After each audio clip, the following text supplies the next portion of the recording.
Okay, तो last class में हमने क्या देखा था कि कंसेप्ट ऑफ ऑसिलेटिंग चार्ज, एक कंडक्टर था, इस तरीके से कुछ कंडक्टर था, वहाँ पे एक प्लस चार्ज था, एक माइनस चार्ज था। दोनों चार्जेस कंडक्टर के अलोंग क्या कर रहे थे, ऑसिलेट कर रहे थे। इसको हमने क्या बोला था, डाइपोल बोला था, क्योंकि प्लस चार्ज एक पोल की तरीके से, माइनस चार्ज दूसरे पोल की तरीके से। जब ये दोनों चार्ज ऑसिलेट करते हैं तो इलेक्ट्रिक फील्ड लाइन प्रोड्यूस होती है, और आपने देखा था कि that electric field line was in the form of close loop. अच्छा, इसके साथ साथ हमने ये भी देखा था कि electric field starts from plus charge and terminated to negative charge. अच्छा, दो इलेक्ट्रिक फील्ड लाइन के बीच में, दो लूप के बीच में जो सेपरेशन था दैट वाज λ/2। तो इस तरीके से हमने उस कंसेप्ट को पढ़ा था। तो इस लेक्चर में हम क्या देखेंगे कि ओपन एंडेड ट्रांसमिशन लाइन में फील्ड का डिस्ट्रीब्यूशन, करंट का डिस्ट्रीब्यूशन किस तरीके से होता है, और ओपन एंडेड ट्रांसमिशन लाइन यदि एक गाइडिंग स्ट्रक्चर है तो भी वो रेडिएट नहीं करती, क्यों नहीं करती, ये इस लेक्चर में हम देखेंगे। तो आप यहाँ पे देखिए कि ये एक ट्रांसमिशन लाइन है, और this transmission line is connected with excitation, और इसका जो दूसरा एंड है वो क्या है, ओपन सर्किटेड है। तो then what will be the name of this transmission line, इसका नाम क्या होगा, ओपन एंडेड ट्रांसमिशन लाइन। दूसरी बात देखिए, क्या सेपरेशन यूनिफॉर्म है, देखिए दोनों कंडक्टर के बीच में सेपरेशन कैसा है, यूनिफॉर्म है। तो ये बात पक्की है कि ये जो ट्रांसमिशन लाइन होगी तो it will guide the energy along its length, ये गाइडिंग स्ट्रक्चर होगा। अच्छा, दूसरी बात क्या है कि हम ये भी जानते हैं कि ट्रांसमिशन लाइन में जो वेव्स होती हैं वो किसके फॉर्म पे ट्रेवल करती हैं, look at here, in the transmission line voltage and current wave travel. Okay, so अब सवाल ये है कि ये स्ट्रक्चर रेडिएट क्यों नहीं करता। पहली बात तो हम ये जानते हैं कि यदि ये इस ट्रांसमिशन लाइन पे स्पेशियल बैलेंस की कंडीशन, स्पेशल बैलेंस की कंडीशन क्या होती थी कि S is very very less than lambda, then this condition is known as special balance condition. चलिए इसका दूसरा एस्पेक्ट भी देखिए। Let's see the field distribution. देखिए यहाँ पे प्लस चार्ज, यहाँ पे minus charge, field start from one conductor plus and terminated to another conductor. क्या फील्ड कंडक्टर से परपेंडिकुलर है, बिल्कुल है। दूसरे तरफ देखिए, plus plus plus, minus minus minus. देखिए इसमें फील्ड का डायरेक्शन नीचे की तरफ है, इसमें फील्ड का डायरेक्शन ऊपर की तरफ है, फिर नीचे की तरफ, फिर ऊपर की तरफ। You are getting periodic pattern, आप फील्ड का एक पीरियोडिक पैटर्न देख रहे हैं। तो जब कभी भी ऐसा फील्ड का पैटर्न आपको दिखे तो आप बिल्कुल डिसीजन ले लेना कि ये वाला इसको कैंसिल कर देगा, ये फील्ड इसको कैंसिल कर देगा। जब फील्ड आपस में एक दूसरे को कैंसिल कर देंगे तो रेडिएशन होने की पॉसिबिलिटी नहीं होगी। चलिए इसको दूसरे और एग्जांपल से समझते हैं। ऑल्दो ये माइक्रोस्ट्रिप एंटीना में ऐसा होता है, लेकिन अब अपने को कंसेप्ट डेवलप करना है। देखिए यहाँ पे फील्ड कैसा ऊपर की तरफ है, हाफ साइकिल में ऊपर की तरफ है, और बचे हुए हाफ साइकिल में नीचे की तरफ है। तो सवाल ये है कि क्या इस एज से रेडिएशन होगा, नहीं होगा। क्यों नहीं होगा, क्योंकि ये फील्ड इसको कैंसिल कर देगा। तो इस तरीके से हमें ये पता चला कि फील्ड का क्या हो रहा है, कैंसिलेशन हो रहा है। यदि फील्ड का कैंसिलेशन है तो रेडिएशन नहीं होगा। अच्छा देखिए, हम ये बोलते हैं कि किसी भी कंडक्टर में यदि अल्टरनेटिंग सोर्स लगा दिया, अल्टरनेटिंग करंट सोर्स लगा दिया, तो आप याद करिए कि इक्वेशन ऑफ रेडिएशन में di/dt एक time varying source, time varying term था। तो यदि इसमें, इस कंडक्टर में ऐसा कुछ एक्साइटेशन लगा दिया तो इस हिसाब से तो इसमें जो फ्लो होने वाला जो करंट है, ये कंडक्टर है, इसमें फ्लो होने वाला करंट कैसा होगा, कंडक्शन करंट होगा। क्या चार्जेस का एक्सेलरेशन होगा, बिल्कुल होगा। इसकी वजह से फील्ड क्या हो रही है, एक फील्ड ऊपर की डायरेक्शन पे आ रही है। लेकिन साथ साथ नीचे भी देखिए कि नीचे की तरफ भी एक कंडक्टर है जिस इसमें करंट फ्लो हो रहा है, लेकिन जस्ट अपोजिट डायरेक्शन में फ्लो हो रहा है। तो इसकी वजह से इस पॉइंट पे भी क्या होगा, फील्ड आएगा, और वो किस डायरेक्शन पे होगा, नीचे वाली डायरेक्शन पे होगा। क्यों? क्योंकि करंट का फेज़ जो है, करंट का जो डायरेक्शन है वो अपोजिट है। और साथ साथ मैं यहाँ पे ये देख के बोल सकता हूँ करंट का डायरेक्शन अपोजिट है, मतलब करंट क्या है, आउट ऑफ फेज़ है। तो फील्ड भी क्या होंगे, आउट ऑफ फेज़ होंगे। दोनों का अमाउंट इक्वल है, बिल्कुल है, तो फील्ड का भी अमाउंट क्या होगा, इक्वल होगा। तो यदि फील्ड का अमाउंट इक्वल होगा तो ये दोनों एक दूसरे को क्या कर देंगे, कैंसिल आउट कर देंगे। ये कैंसिल आउट कर देंगे, तो अब जब फील्ड बाहर की तरफ है ही नहीं तो रेडिएशन नहीं होगा। तो इस तरीके से हम ये बोल सकते हैं कि ये स्ट्रक्चर जो है रेडिएट नहीं करेगा। अच्छा, एक सवाल और, यदि ये ओपन एंडेड है तो ओपन एंड का इम्पीडेंस कितना होता है, इनफाइनाइट होता है। तो यहाँ पे करंट की वैल्यू कितनी होगी, यदि इनफाइनाइट इम्पीडेंस है तो ऑब्वियस सी बात है करंट की वैल्यू क्या होगी, जीरो होगी। मतलब ओपन एंड पे करंट की वैल्यू ज़ीरो होगी। This is the concept. तो यहाँ पे मुझे पता चल गया कि ओपन एंड पे करंट की वैल्यू क्या है, ज़ीरो है। Look at here. चलिए इसे और बहुत सारे डायग्राम से समझते हैं। चलिए let's see the current distribution in the open ended transmission line. ये कंडक्टर है, ये दूसरा कंडक्टर है। I can say it's a two conductor system. चलिए ओपन एंड पे देखिए करंट का डिस्ट्रीब्यूशन देखिए। यहाँ पे करंट की वैल्यू क्या है, ज़ीरो है।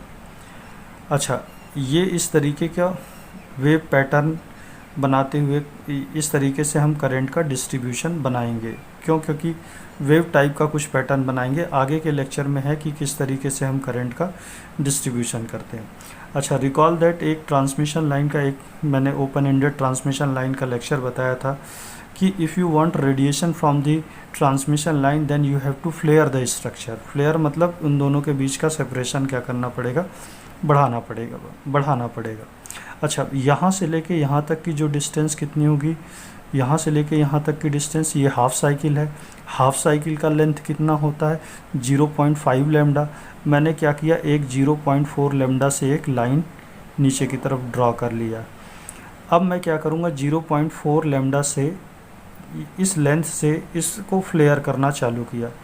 तो देखिए इसमें करंट का डायरेक्शन ऐसा है, और जैसे ही मैं फ्लेयर करूँगा तो ये अभी भी करंट ऐसा आ जाएगा। इसको फ्लेयर करूँगा किस तरफ, नीचे की तरफ, करंट का डायरेक्शन ऐसा होगा। अच्छा, क्या ये करंट हॉरिजॉन्टल एक्सिस से थीटा एंगल बना रहा है? बिल्कुल बना रहा है। तो देखिए इस करंट को मैंने यहाँ पे बनाया, करंट बनाया, हॉरिजॉन्टल एक्सिस से थीटा एंगल बनाया। क्या मैं इस करंट के कंपोनेंट्स ब्रेक कर सकता हूँ? इस वाले करंट से खेल रहा हूँ अभी मैं, तो इसको मैं ब्रेक कर सकता हूँ, बिल्कुल कर सकता हूँ। आई साइन थीटा ऊपर आएगा, आई कॉस थीटा आएगा इधर। अच्छा बताइए, इस करंट के लिए कंपोनेंट्स क्या क्या होंगे? ये ऐसा डायग्राम, ये कोऑर्डिनेट सिस्टम बनाया, ये करंट ऐसा जा रहा है, ये करंट ऐसा जा रहा है, ये वाला करंट मैंने यहाँ बना दिया, एंगल थीटा है, आई साइन थीटा इस तरफ ऊपर की तरफ आएगा, आई कॉस थीटा इधर आएगा। अच्छा, आप इसमें पूरे में टोटल में देखिए, दोनों वर्टिकल कंपोनेंट का डायरेक्शन सेम है, लेकिन ये horizontal component I cos theta दोनों का डायरेक्शन क्या है, अपोजिट है। मतलब यहाँ पे करंट का क्या होगा, कैंसिलेशन होगा। और आपको पता है कि यदि मैं स्ट्रक्चर को फ्लेयर करता हूँ तो impedance of the transmission line क्या होता है, चेंज होता जाता है हर पॉइंट पे, याद करिए आप। अच्छा, दूसरी चीज़ आप और भी देखिए, और देखिए क्या कि यदि मैंने फ्लेयरिंग करी है तो इस सेक्शन को कौन सा सेक्शन कहते थे, याद करिए, it is nothing but it's a impedance transformer. क्यों? ये इम्पीडेंस को क्या कर रहा है, ट्रांसफॉर्म कर रहा है, इम्पीडेंस को चेंज कर रहा है। चलिए थोड़ा सा और फ्लेयरिंग करी, मतलब थोड़ा सा फ्लेयरिंग और बढ़ाया। अच्छा देखिए करंट का डिस्ट्रीब्यूशन इसमें देखिए, ये 0.4 लैम्डा से था, देखिए 0.4 लैम्डा पे थोड़ा सा ऐसा बढ़ाना पड़ेगा, ये देखिए थोड़ा बढ़ाया। अच्छा, ये जो सेक्शन है यहाँ पर करंट की वैल्यू 0 थी, देखिए 0 है। फिर ये सेक्शन ऐसा था, बिल्कुल इसको यहाँ पे नीचे मैंने बना लिया। ठीक है, थोड़ा सा और फ्लेयरिंग करते हैं इस ट्रांसमिशन लाइन की, और फ्लेयरिंग किया, फिर से कंपोनेंट को ब्रेक किया। कैसे होगा, ये थीटा डैश, फिर से कंपोनेंट ब्रेक करिए, आई sine theta dash, I cos theta dash, इसके भी ऐसे होंगे, आई sine theta dash, I cos theta dash. तो अभी फिर से देखेंगे कि वर्टिकल कंपोनेंट ऑफ करंट क्या हो रहा है, कैंसिल आउट नहीं हो रहा है, लेकिन हॉरिजॉन्टल कंपोनेंट ऑफ करंट क्या हो रहा है, कैंसिल आउट हो रहा है। अच्छा, ठीक है, चलिए हमने ये बोल दिया इस तरीके से। अच्छा, जिस तरीके से ये करंट का डिस्ट्रीब्यूशन है वैसे यहाँ पे भी आप चाहो तो ऐसे चाहो तो करंट का डिस्ट्रीब्यूशन क्या कर सकते हो, बना सकते हो। ठीक है, तो दोनों में। अच्छा, मैं ये पूछना चाहता हूँ ऐसी कौन सी कंडीशन हो सकती है जिसमें मुझे करंट का कैंसिलेशन नहीं मिले। तो एक पॉसिबिलिटी बन सकती है, क्या इस कंडक्टर को पूरा ऐसे 90 डिग्री यहाँ घुमा दूँ, इस कंडक्टर को पूरा 90 डिग्री यहाँ घुमा दूँ। चलिए आगे चल के देखते हैं। ये देखिए, आप यहाँ पे देखिए कि दिस इज़ द कंडीशन कि मैंने क्या किया कि ये कंडक्टर था, इसको मैंने पूरा 90 डिग्री इधर ऊपर की तरफ घुमा दिया, 90 डिग्री इधर। अच्छा, क्या यहाँ पे किसी भी तरीके का करंट का कैंसिलेशन हुआ? नहीं हुआ। अच्छा, ये करंट ऐसी बनाई थी, याद करिए, ये भी करंट ऐसा बना सकते हैं। अच्छा, तो हमें क्या है, यदि करंट का कैंसिलेशन नहीं हुआ तो क्या मैं ऐसा बोल सकता हूँ इस स्ट्रक्चर को देख के कि जो दोनों करंट का जो डायरेक्शन है वो क्या है, सेम है। मतलब कि इस केस में करंट का कैंसिलेशन नहीं हुआ, मतलब कि इस केस में मैक्सिमम रेडिएशन होने की पॉसिबिलिटी बनती है, ये फैक्ट है। और ये यहाँ से लेके यहाँ तक का जो टोटल लेंथ होगा वो क्या हो जाएगा, 0.8 लैम्डा होगा। चलिए let's see the field distribution. अभी देखा था कि ये कंडक्टर है, ये कंडक्टर है, ये ट्रांसमिशन लाइन का सेक्शन है। क्या इस सेक्शन से रेडिएशन होगा? बिल्कुल नहीं होगा। क्यों? जितना फील्ड नीचे की तरफ है उतना फील्ड ऊपर की तरफ है। कंसेप्ट क्या है, यदि रेडिएट कराना है तो फ्लेयर करो स्ट्रक्चर, फ्लेयर कर दिया स्ट्रक्चर। देखिए प्लस से फील्ड स्टार्ट हुआ, माइनस पे जाके टर्मिनेट हुआ। यहाँ पे एंगल कितना होगा, 90 डिग्री। यहाँ पे एंगल क्या होगा, 90 डिग्री। तो आप ये देख रहे हैं कि यहाँ पे इलेक्ट्रिक फील्ड क्या हो रहा है, बैंड हो रहा है। इलेक्ट्रिक फील्ड क्यों बैंड हो रहा है? Because of physical structure of the transmission line. और इस सेक्शन को हम क्या बोलते हैं, इस सेक्शन को हम इम्पीडेंस ट्रांसफार्मर भी बोलते हैं।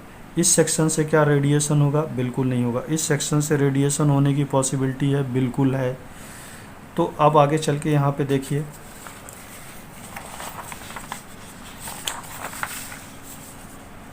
यहाँ पे शायद आपको दिख रहा होगा कि ये देखिए फिर से वही बात है कि देखिए यहाँ पे ए से बी के बीच में देखिए ये एक्साइटेशन है, ये एक कंडक्टर है, ये एक कंडक्टर है। मुझे रेडिएशन चाहिए इस कंडक्टर से, फ्लेयरिंग करना पड़ेगा।